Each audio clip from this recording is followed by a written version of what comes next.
Hello and welcome back to day 2 of our Swiss travels. Today we leave Zurich and take a train from Zurich Central Station to Luzern. The ride is only 40 minutes and is covered in the Swiss Rail Pass that we purchased for the duration of our trip.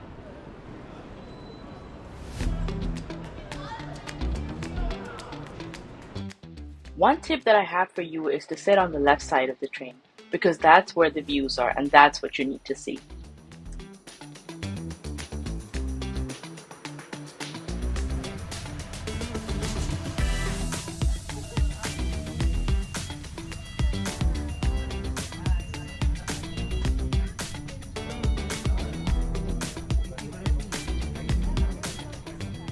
We had only one day in Luzern, which was enough for what we wanted to see, but I recommend two if you want to explore the city and surroundings in detail. Here's a list of activities that would need your commitment and time. Out of these three that were out of the city, we did Mt Titlis. To get to Mt Titlis, you will take a 30-minute train from Luzern Central Station to a village called Engelberg, and then take the gondola all the way up to Mt Titlis.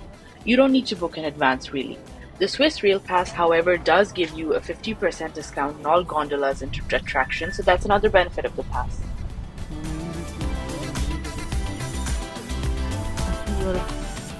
You can either take a shuttle from the Engelberg station or walk 10 minutes to the base of the Titlis mountain.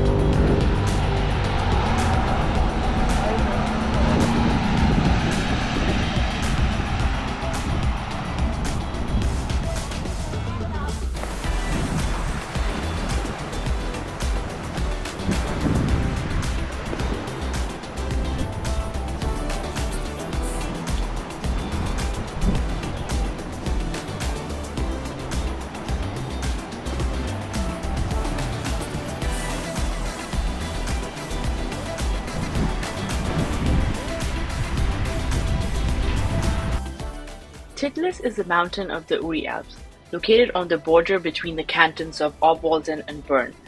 It sits at 10,623 feet above sea level, and it is the highest summit of the range north of the Susten Pass.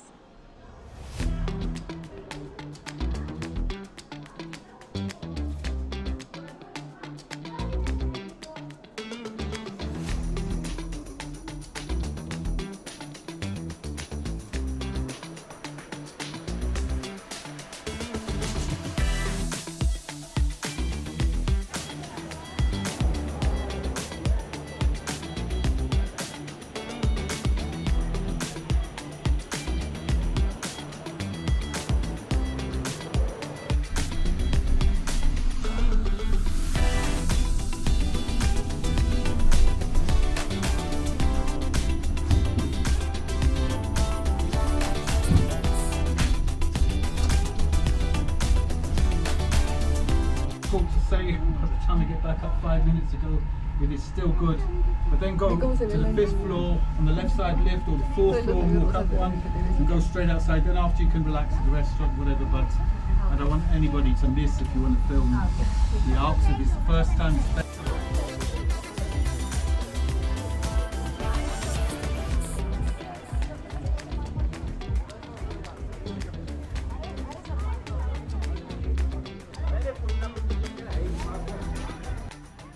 The summit of Titlis is located above the snow line. It has a cold, snowy climate with permanent snow cover and freezing temperatures throughout the year. There's a bunch of activities on the top of Titlis. There's a 150-meter long Glacier Cave, 10 feet below the ice, the Titlis Cliff Walk, Europe's highest suspension footbridge, and the world's first rotating cable car that takes you to the top of the mountain. So plan your day accordingly and be sure to spend some time here. On your way back, get off from the cable car to explore Trubsee, a river that is absolutely stunning at the base of Mt Titlis. I could spend forever here.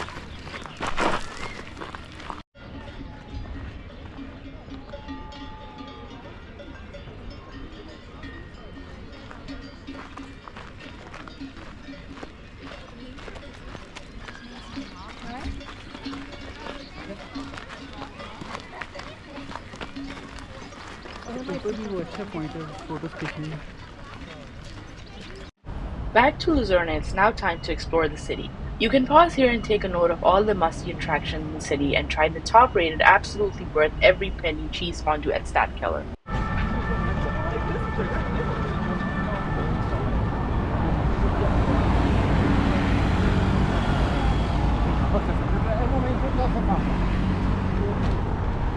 We'll talk about it later, but that's the water tower. Our first stop is the Chapel Bridge and the water tower.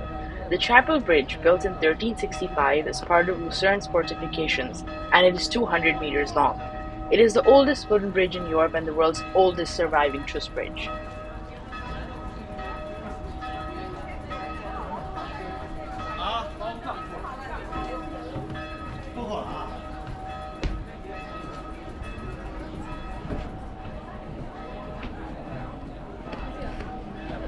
The water tower at one end of the bridge is 115 feet tall and predates the bridge by about 30 years. The tower has been used as a prison and torture chamber over the centuries. Today, Chapel Bridge and the water tower is the most recognized structure in Luzern and in all of Switzerland.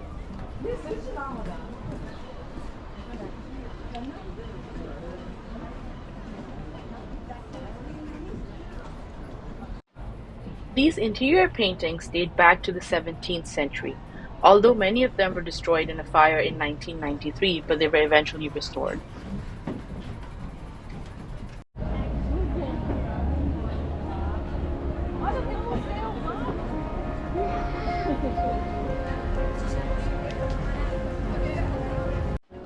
This is the Jesuit Church, a Catholic church and the first large Baroque church built in Switzerland north of the Alps. Of course, like any other European city, I would recommend exploring the old town on foot, which dates back centuries and takes you back in time for sure.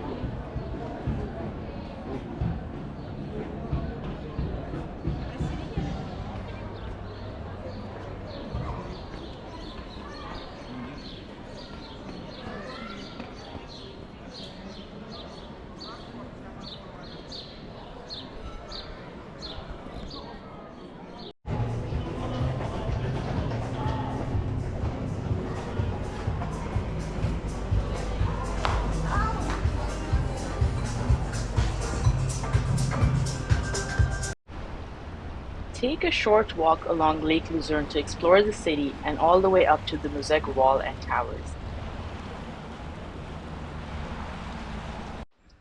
The Musegg wall and the 9 Musegg towers formed part of the town's fortifications, and today visitors and locals can walk along many sections of the ramparts.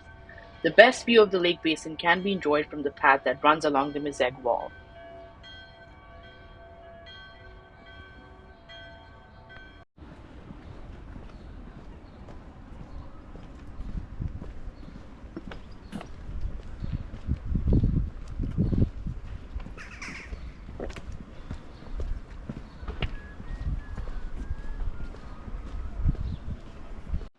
Inside one of the towers, known as the Zeit Tower, it houses the city's oldest clock, built in 1535, and is known for striking the hour 1 minute before all other clocks in the city.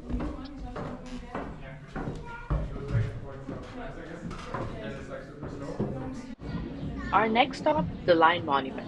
This commemorates the Swiss guards who died defending King Louis XVI during the French Revolution.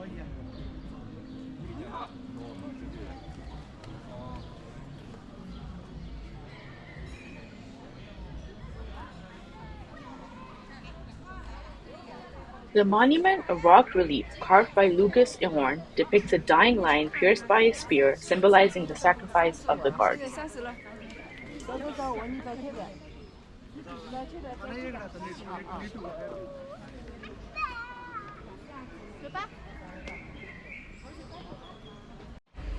Stadtkeller, rated 4.4 on Google out of 1500 reviews. I would say this is the place to go for cheese fondue, a unique historical setting dating back to the 12th century. We weren't aware, but if you book in advance, you can enjoy food with a traditional Swiss show featuring elk horns, cowbells, national costumes, and yodeling. After food, we took a stroll in the city, taking in the sights and heading back to our hotel. We had to catch the panoramic train the next morning to Interlaken. But I would definitely say Luzern is up there in my list of cities that I have seen. Better than Zurich, in my opinion. In the distance, you can see Mount Pilatus. That is the closest to Luzern if you want to spend a day, like I mentioned earlier. If you like this video, please hit the subscribe button and click on the notifications icon. And let me know in the comments what you'd like to see below. In the next video, I'm going to take you around Interlaken. Until then, take care and goodbye.